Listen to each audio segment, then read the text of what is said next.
그를 괴롭히면 저주를 받아 죽게 된다. 후부의 A군은 지난해 우리 부서로 배속되었다. 나이는 20대 후반, 잘생기고 부침성도 좋은 멋진 청년이었다.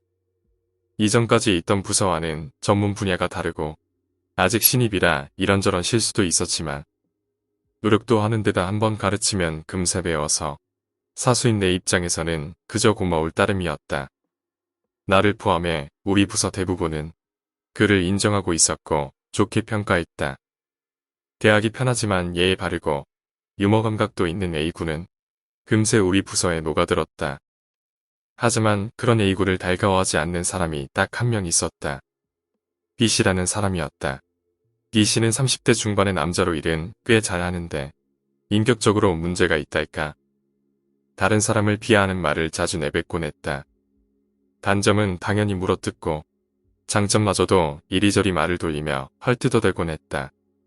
그렇다 하더라도 통렬히 물어뜯거나 사정사정할 때까지 늘어지는 일은 그제껏 없었다.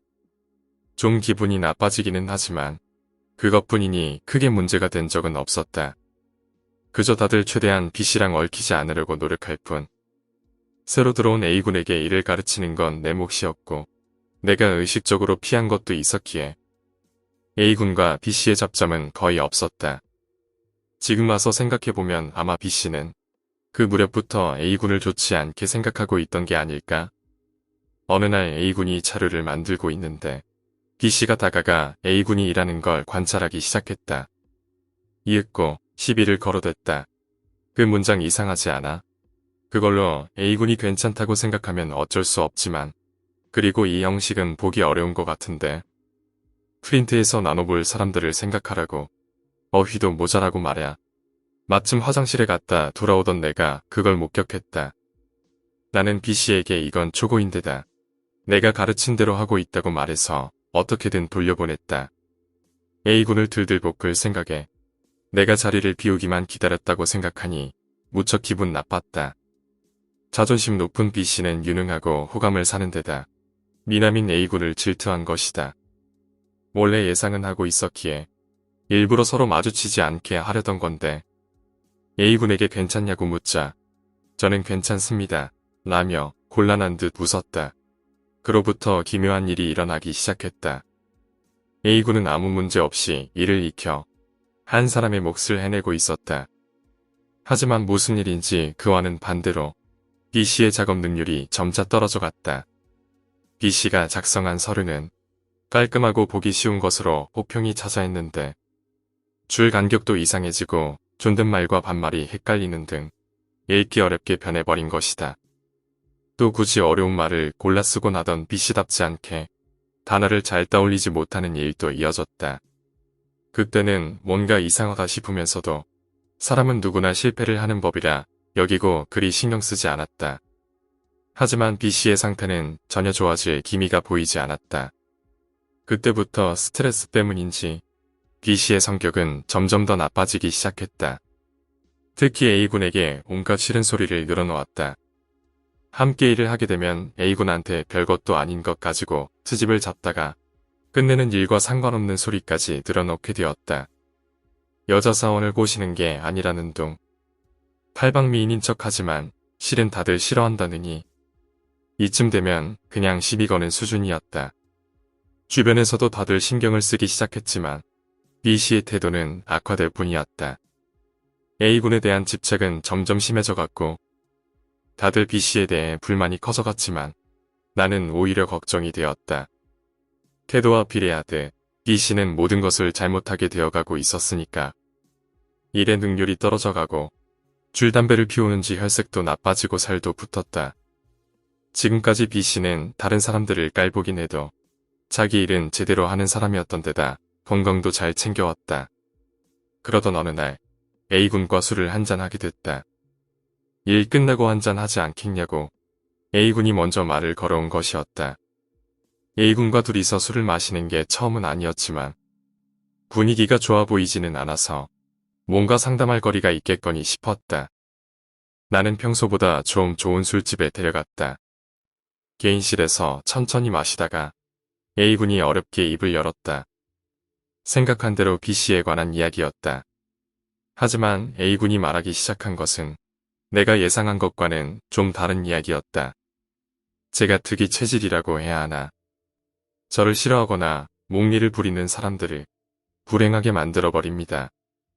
순간 무슨 거짓말을 하려는 건가 싶기도 하고 제정신인가 싶기도 했다. 하지만 A군은 말을 이어갔다. 그의 말에 따르면 지금까지 A군을 괴롭히거나 A군에게 해를 끼친 사람들은 모두 불행하게 된다는 것이었다. 예컨대 A군을 따돌리려던 사람은 오히려 자신이 따돌려지게 되고 다리를 걸어 넘어뜨리려던 아이는 다리가 부러졌단다. 그 정도면 우연의 일치일 수도 있다. 하지만 그 정도로 끝날 일이 아니라고 A군은 말을 이었다. 그의 말에 따르면 그 사람이 A군에게 끼치려고 한 위해를 스스로 그대로 돌려받게 된다는 것이었다. 몇 가지 예를 들었는데 가장 심한 것은 중학교 시절 이야기였다. 중학교 시절 A군에게는 아주 똑똑한 동창생이 있었단다. 하지만 그 아이는 유독 수학에서만은 A군을 이기지 못해서 그게 컴플렉스였다. 그리고 어느 날 A군의 수학 노트와 교과서를 훔쳐서 태워버렸단다. 하지만 못내 양심에 걸렸던지 다음날 A군이 수학 교과서를 찾는 걸 보고 울면서 사과했다는 것이다. A군은 어차피 새로 살 생각이었기에 가볍게 용서해줬다고 한다. 그러나 그날 교과서와 노트를 태웠던 아이의 집이 전소했다. 가스불 끄는 걸 깜빡했다던가. 불행 중 다행으로 죽은 사람은 없었지만 A군은 그때부터 자신의 능력을 알아차렸다고 한다. A군의 뜻과는 상관없이 발동하기 때문에 설령 A군이 소중하게 여기는 사람이나 가족이라도 같은 처지에 놓일 수 있다는 것을 말이다. 불제도 자주 받았지만 효과는 없었고 원인 자체가 알 수 없었다. 그래서 A군은 열심히 공부하는 한편 다른 사람들에게 미움받지 않도록 불쾌감을 주지 않도록 어떻게든 노력해왔다는 것이다. 하지만 그럼에도 불구하고 B씨같이 아무래도 어울리기 힘든 사람은 있기 마련이다. A군은 아직 부모님한테도 말한 적 없는 이야기라며 내게 처음 털어놓았다고 말했다. 사실일까 싶으면서도 나는 A군에게 B씨 일은 알아서 잘 해보겠다고 말했다. 특수 능력이라니 만화 같아서 멋있잖아. 라고 말하며 울상을 짓고 있는 A군을 억지로 달래 겨우 웃는 얼굴로 돌려보냈다. 나는 오컬트나 초능력 같은 건 믿지 않는다. 하지만 B씨가 A군을 괴롭히는 건 어떻게든 말려야겠다 싶었다. 다음날 출근하고 나서도 B씨는 A군에게 다가왔다. 마치 할 일이라고는 그것밖에 없는 것처럼 A군의 일거수일투족에 다 반응을 보였다. 나는 전날 들은 이야기도 있고 해서 평소보다 더 가까이서 두 사람을 지켜봤다. 어쩔 수 없는 일이지만 다들 A군의 편에 서고 B씨를 배관시하고 있었다. 지금까지는 주변에서 약간 꺼려해도 오히려 비웃던 B씨였지만 이 지경이 되니 역시 동료들의 눈초리에 기가 죽은 듯했다. 그리고 그 무렵 내가 중지하려 끼어든 것이 도화선이 되고 말았다. 뭐야, 너희들 그렇게 그놈 편만 들고 이 녀석이 오고 나서 뭐 하나 제대로 되는 게 없어. 짜증나고 방해돼. 네가 숨을 쉬고 있는 것만으로 나는 스트레스를 받는다고. 알겠냐? 네가 얼마나 폐를 끼치고 있는지. B씨는 얼굴을 붉히며 열변을 토했다. 주변 사람들은 그 기세에 눌려 입을 다물었다. A군도 나도 멍하니 있을 뿐이었다. 말을 마친 B씨는 거친 기세 그대로 방을 나가버렸다. 잠깐 동안의 침묵 후 누군가 말했다. 뭐라는 거야? 정말 알 수 없는 소리만 늘어놓네. 라고 말한 것을 시작으로 B씨에 대한 성토와 A군을 향한 위로가 이어졌다. A군은 여전히 아연실색한 채였다. 몇 분 지나자 소동도 가라앉고 다들 자기 일로 돌아갔다. 나는 A군의 걱정에 B씨는 완전히 잊고 있었다. 조금 조용해질 무렵에야 나는 B씨를 찾아 나섰다. 아마 화장실이나 흡연구역이 있지 않을까 싶었다. 그리고 기분 나쁜 예감이 나를 덮쳤다. 설마 싶어서 나는 황급히 방을 뛰쳐나와 B씨를 찾았다. 흡연구역에는 없었기에 화장실로 향했다. 남자 화장실 문을 열려 있지만 문이 움직이질 않았다. 살짝 열린 틈으로 안을 들여다보니 사람이 쓰러져 있었다. 그것은 B씨였다. 그 후로는 정신없는 일들이 이어졌다. 난생 처음 제세동기를 썼고 구급차를 불렀다. 화장실에서 쓰러지고 몇 분 정도 지났다는 것 같았다. 최근 급격히 드러난 흡연이형과 갑작스런 감정 변동이 이유로 꼽혔다. 병원에는 상사가 따라가기로 하고 나는 사무실 사람들과 A군을 진정시키게 되었다. 구급차가 온 시점에서 사람들은 이미 B씨에게 무슨 일이 났다는 걸 알고 있었으니 대충 사정을 설명했다. 문제는 A군이었다. 어떻게 설명하더라도 A군은 충격을 받을 터였다. 내가 발견했을 때 B씨는 이미 호흡이 멎어 있는 상태였다. A군은 분명 B씨가 네가 숨을 쉬고 있는 것만으로 화가 난다 라고 말했기 때문이라 생각하겠지. B씨의 건강 상태라면 뇌출혈 자체는 이상한 일이 아니었다. 하지만 사실과는 상관없이 A군은 스스로를 자책할 터였다. 내가 고민하고 있자 A군은 그것마저 헤아렸는지 죄송합니다 라고 작게 말했다. A군의 잘못은 없다고 단언했지만 솔직히 나도 곤혹스러웠다. 결과적으로 최악의 사태는 면했다. B씨는 병원에서 목숨을 건졌다고 다음날 상사가 뒤뜸해줬다. 다행이었다.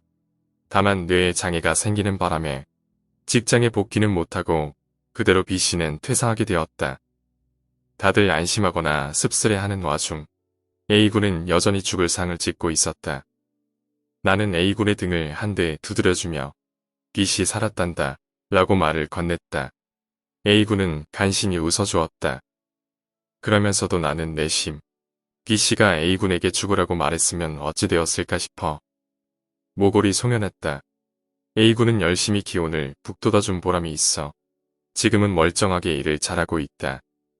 B씨는 부인의 친정으로 따라 내려가 재활 겸 농사일을 하며 지내고 있다고 한다.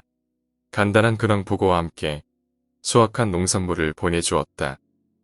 회사가 아니라 우리 집으로 보내는 바람에 다시 회사로 들고 가느라 땀 좀 뺐지만 말이다. 아내는 회사 사람들에게 보내는 편지와는 별도로 종이 한 장이 더 들어있었다. 거기에는 내게 고맙다는 인사와 더불어 A군에게 보내는 사과가 한마디 써 있었다. A군에게 슬쩍 전해주니 그는 뭐랄까 말로 전하지 못할 표정을 짓고 있었다. 기쁜 것 같았다. B씨가 살아서 정말 다행이다. 그리고 앞으로는 부디 A군이 괴로워할 일이 없기를 진심으로 바라고 있다. 오늘 이야기는 여기까지입니다. 오늘 이야기가 재미있으셨다면 구독과 좋아요, 댓글 부탁드립니다. 댓글은 저에게 큰 힘이 됩니다. 감사합니다.